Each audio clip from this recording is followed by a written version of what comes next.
What's up everyone, Ian and Alex here. We're gonna take you through an exercise that's really kind of geared towards opening up the groin. This is really great for anyone, especially a pitcher, anybody working on their pancake, their side splits, any of these things. And what we're doing is we're putting an eccentric load on the inner thigh stuff and really controlling it through full range of motion. The great thing about this is we're gonna get a really good kind of strength stimulus on the hip that's actually in the front, that's planted. And what we can also do is if we want to put more of that focus on just the eccentric portion, you could just go down, relax for a second, and assist yourself back up.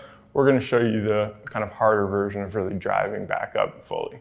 There's a couple of different variations along the way, which we'll show you and kind of allude to.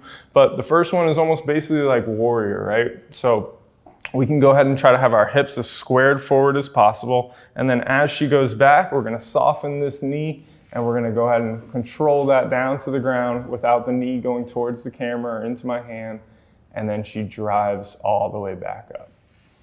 Go ahead and do just one more of those, same exact way.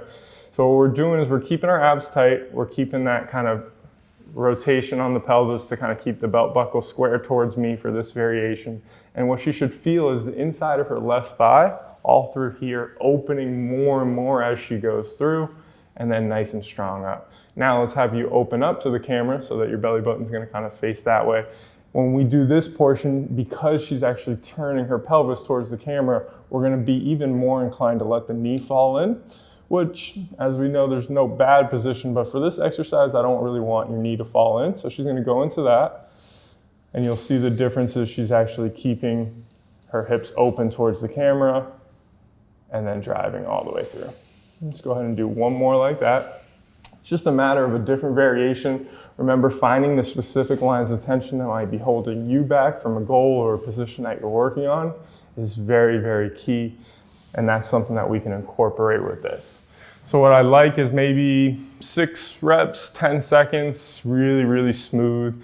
Eventually, holding a kettlebell or even adding a little bit of load is an option. Make sure you own it body weight first. If you have any questions about that, let us know.